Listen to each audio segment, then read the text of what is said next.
Kilala siya bilang sisig queen ng Pampanga dahil sa kakaibang timpla at lasa ng kanyang inimbentong putahe na sisig.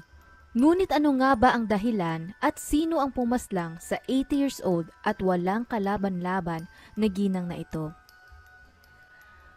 Magandang araw at welcome mga kakantuhan. Sa mga taong mahilig sa mga true stories, true crime at kakaibang kwento, please subscribe and i-turn on ang notification bell para lagi kayong updated sa ating mga videos. Ngayon, simulan na natin ang kwentuhan. Banda sa gawing pahilaga ng Manila, matatagpuan mo ang lalawigan ng Pampanga. Ito ay may lawak na 2,200 square kilometers at sa kasalukuyan, ito ay tinitirhan ng lagpas sa 1.5 milyon na mga Pilipino.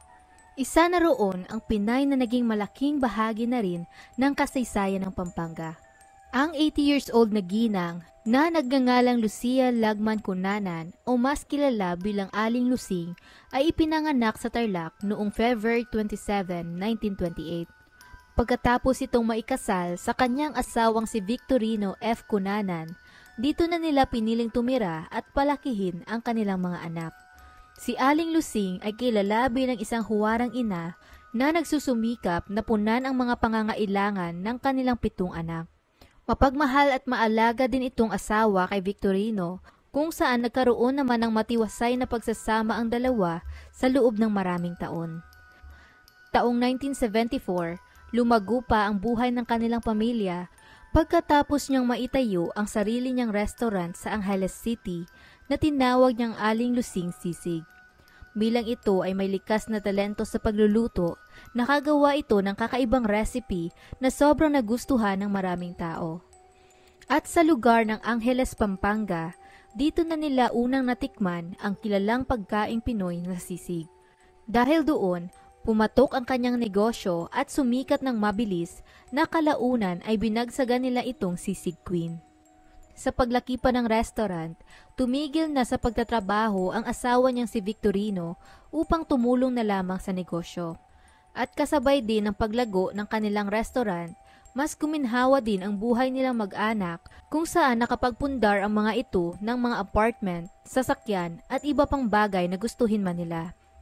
Sa loob ng ilang dekada, nagawa pang palakihin ni Aling Lusing ang kanilang negosyo na dumami palalo ang dumarayo sa sisig nito sa iba't ibang lugar.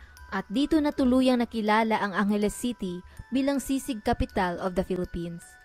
Ngunit sa kabila ng lahat ng tagumpay niyang ito, ang tahimik na buhay ng mga Cunanan ay nabulabog dahil sa isang hindi inaasahang pangyayari.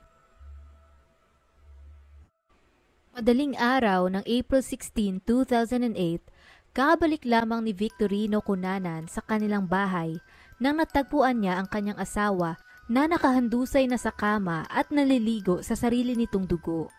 Nang nilapitan pa niya ito, nakita niyang ito ay tadtad ng saksak at wala ng buhay.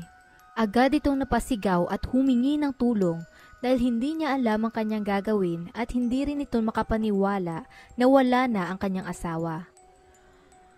Ngunit paano nga ba humantong sa ganitong sitwasyon si Aling Lusing? Sino ang kumitil sa kanyang buhay? At bakit? Sa pagsisimula ng investigasyon, unang kinausap ng pulisya ang mga taong nakatira sa bahay nila, pati na rin ang mga malalapit na kaibigan at kapitbahay ng pamilya. At ayon sa sinumpaang salaysay ni Minda Argente Reconcilio, na siya ring kasambahay ng pamilya at isa sa huling nakakita ng buhay sa biktima, noong April 15, 2008, humigit kumulang alas 5 ng hapon, galing di umano siya sa pamamasyal kasama ng mag-asawang sina Victorino at Lucia Cunanan kung saan sabay-sabay daw silang umuwi ng bahay. Mga bandang alas 6 ng gabi, nahiga na daw at natulog si Victorino na tinatawag niyang Lolo Victor at ito ay nakainom ng alak na karaniwan na niyang ginagawa.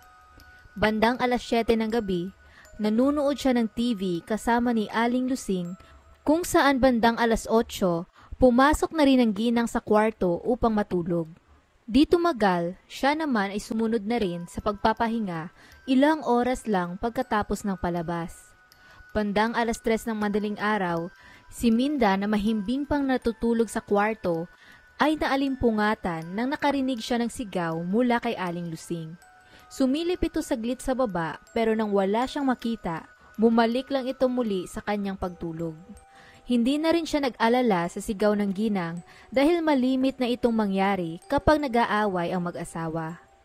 Maya-maya pa, nakarinig naman siya ng mga yapak at tunog ng umaagos na tubig, kaya naisip niyang baka gising na rin si Victor.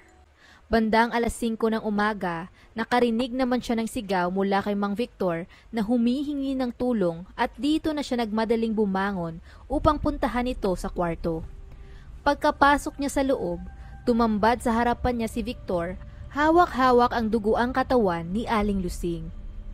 Sa salaysay naman ni Mang Victor, wala di umano ito ng mga oras na nangyari ang krimen dahil mga bandang alas 3 ng madaling araw ng April 16, inutusan daw siya ng asawa na bumili ng pandesal, kaya agad itong umalis at nawala ng halos 1 oras. At bago siya bumalik sa kanilang bahay, dumaan muna ito sa isang kaibigan niyang babae at nagsimula itong maglakad pa uwi mga alas 3:30 na. Ayon sa kanya, wala naman siyang napansing kakaiba pagkapasok niya sa gate, ngunit nang nakarating na daw siya sa kanilang kwarto, doon na niya nakita ang nakahandusay na katawan ng kanyang asawa sa kama na duguan at tadtad ng saksak. Dagdag pa niya, palagi daw may pumapasok sa kanilang bahay at ilang beses na rin silang nanakawan dati. Minsan pangaraw, napag-awayan nilang mag-asawa ito dahil akala ni Aling Lusing siya ang kumukuha ng pera. Pero ang totoo daw, mga kabataan itong nagdodroga na sumasalisi doon kapag wala sila sa bahay. Kaya malakas ang kutob niya, sila rin daw ang gumawa ng karumal-dumal na krimeng ito dahil nawawala din di umano ang mga iilang alahas at pera ng ginang. Habang tumatakbo ang investigasyon, ang pamilya naman ng kunanan ay labis na nagluksa sa pagkawala ng kanilang ina. Hindi rin nila maisip kung sino ang gustong manakit dito dahil mabait naman ito sa lahat. Kwento pa nga ng kanilang pangalawang anak na si Lolita, bagaman ang kanyang ina ay madalas na pagod at abala sa pag-aasikaso ng kanilang kabuhayan, palagi nila itong nakikitang masaya at nakangiti, na parang isa rin ito sa nagdadala ng swerte sa kanilang negosyo. Naaalala pa nga daw nito na noong bata pa sila, gusto ng ina na palaging masaya ang kanilang tahanan, kaya madalas silang magkatuwa ang pamilya at sumasayaw sa harap ng kanilang ina. Kaya masakit talaga sa kanila ang nangyari, lalo pa at napakabrutal ng pagpaslang dito. Pagkatapos ng otopsiya, napag-alaman mula sa report ni Dr. Robin Esguera na nagtamo ng 29 na saksak si Aling Lusing sa kanyang katawan. At ang mga pinsalang ito rin ang nagtapos sa kanyang buhay. Maliban pa doon, may nakita rin silang laceration banda sa kanyang bibig. Nang puntong iyon ng investigasyon, maliban sa katotohanang ilang beses nang napagnakawan ang bahay ng kunanan, napag-alaman din nila na kasama rin pala ang sarili nitong apo sa mga taong nagnanakaw ng pera sa ginang. Ayon pa kay Ramses, umamin itong pumapasok nga sila sa bahay ng kanyang lolo at lola upang kumupit ng pera mula sa kwarto nito, pero mga 3 beses lang daw nila itong ginawa at wala naman silang balak na saktan ng sariling lola. At nang tiningnan din ng pulisya ang posibilidad ng involvement nila sa krimen, wala silang makuhang matibay na ebidensya upang patunayan na ang mga ito ay ang pumatay sa ginang. Sa salaysay naman ng anak ni Aling Lusing na si Lolita, totoong ilang beses nakapagnakaw ang kanyang pamangkin sa bahay ng ina, subalit hindi lamang iyon 3 beses. Maliban pa roon, umaabot pa nga ng hanggang sa 80,000 pesos ang nakukuha nila sa bawat pagnanakaw sa bahay nito, at ilang beses na rin itong inireklamo ng ina sa kanya. Ang problema lang, sa pag-usad ng investigasyon, may nakitang butas ang pulisya sa anggulong pagnanakaw na siyang motibong pinakatinutukan nila. Dahil taliwas sa sinabi ni Mang Victor sa unang interview nila sa kanya, wala namang nawawalang pera o gamit sa kanilang bahay nung araw ng krimen, na kung iisipin ay nasa loob lang din ng kwarto nila ang kaha ng pera. Kaya ito ay sadyang nakakapagtaka dahil kung ito ang totoong rason kung bakit pinatay ang biktima, bakit naman nila paaabutin sa pagpaslang ang pagnanakaw kung wala lang din silang makukuha? At kung wala naman sa plano ang pagpatay kay Aling Lusing, bakit sobra-sobra ang pananaksak dito na halos parang may malalim na galit ang killer sa biktima na sinigurado talaga nito ang kanyang pagkamatay?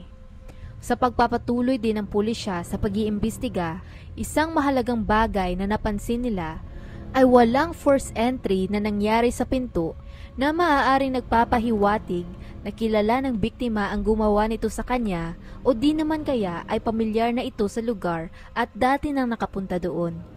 Dagdag pa ng isang saksing nakausap nila, wala silang narinig na kaguluhan o matinding ingay ng mga oras na nangyari ang krimen.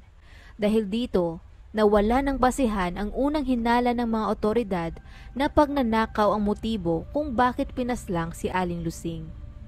Sa paghahanap ng iba pang anggulo sa kaso, muli rin nilang sinuri ang mga ebidensya at mga testimonya ng mga saksi. Isang kaduda-dudang testimonyang nakita nila ay ang salaysay ng mismong katulong ng pamilya na si Minda.